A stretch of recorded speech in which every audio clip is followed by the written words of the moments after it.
Top quality और consistent performance के लिए सिर्फ सिल्वर पंप। टॉप क्वालिटी और कंसिस्टेंट परफॉर्मेंस के लिए सिर्फ सिल्वर पंप, नाम याद रखना।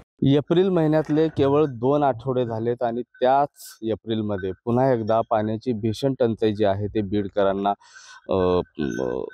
होताना आपल्याला पाहायला मिळते। मी सध्या बीडच्या मानकुरवाडी परिसरामध्ये आहे आणि अशा पद्धतीनं किर उन्हामध्ये इथल्या ज्या महिला आहेत ते पाणी भरताना आपल्याला पाहायला मिळतात। घोटभर पाण्यासाठी गावापासून तब्बल 1.5 ते 2 किलोमीटर अंतरावर एका विहिरीवर ते येतात आणि इथं आल्यानंतर पाणी शेंदून घरी घेऊन जातात। सकाळी 6 वाजल्यापासून तर रात्री 10 वाजेपर्यंतची जी त्यांची दिनचर्या आहे ती पाणी भरण्यासाठी जाते। विशेष कौतुक मानावं लागेल, ही जी विहीर आहे ते केशव जोगदंड नावाच्या व्यक्तीची ती विहीर आहे। गावाची तहान भागवण्यासाठी तो स्वतःहून व्यक्ती पुढाकार घेतला आणि त्याच व्यक्तीनं घोटभर पाणी जे आहे ते गावाला देण्याचं काम या ठिकाणी केलेलं आहे। अशा पद्धतीनं 2-2 ज्या महिला आहेत ते पाणी शेणताना आपल्याला पाहायला मिळतात आणि हे पाणी घेऊन हे फक्त पिण्याच्या पाण्यासाठी वापरासाठी आहे। गावामध्ये जर बघितलं गेलं तर साधारणतः स्नान करणे किंवा कपडे धुणे हे आता फार दुर्लभ झालं असं म्हटलं तरी वावगं वाटणार नाही। माझ्यासोबत काही महिला आहेत, त्यांना जाणून घेण्याचा बातचीत करण्याचा प्रयत्न करतोय। ताई इकडे बघा, किती दिवसापासून हे पाणी टंचाई आहे?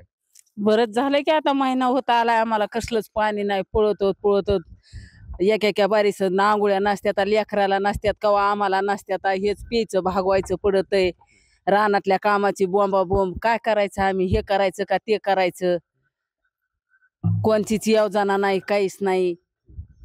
मग कुठवर सैन करायचं? इथं एक जलशिवार योजना होती, काय झालं त्याचं?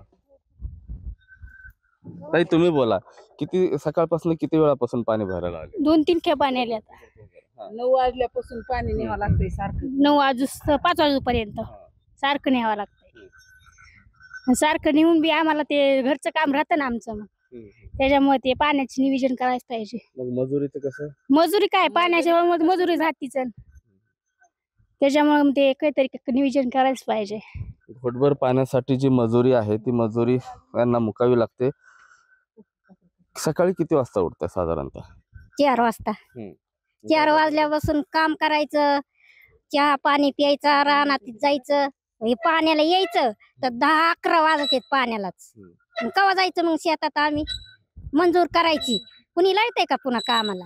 इथं जे योजना असतात आपल्या, त्या योजनेचं काय झालं? कोणत्या योजना?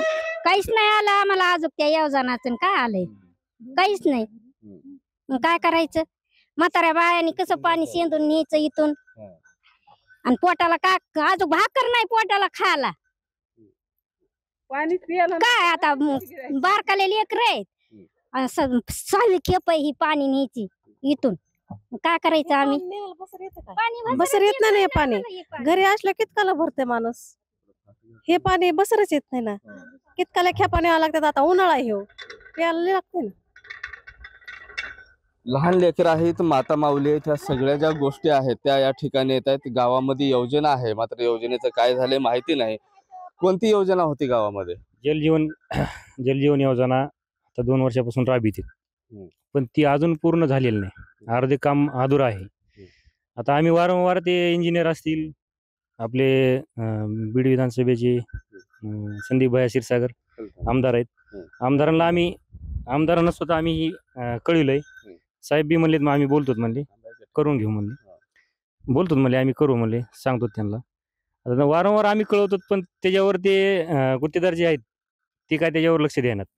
आम्ही वारंवार सांगतो, पण ते त्याच्यावर काही लक्ष देणार। आता एवढं करून जर नाहीच काय त्यांनी केलं तर आम्हाला शेवटचा पर्याय गावकऱ्यांचं आमचं विशेष ठरलंय, उपोषण 1 वेळेस केल्याशिवाय पर्याय नाही आम्हाला। ही विहीर कुणाची आहे? कुठून पाणी त्या विहिरीला? केशव जोगदंड म्हणून एक गावाच्या अंतरापासून ही 1.5 किलोमीटर विहीर आहे। तिथून हे लोक रोजच्यानंच पाणी येतात, रोजच्यानंच, 1 दिवसाचा विषय नाही। आज 1.5 महिना झालाय हे लोक इथूनच कायम पाणी देतात।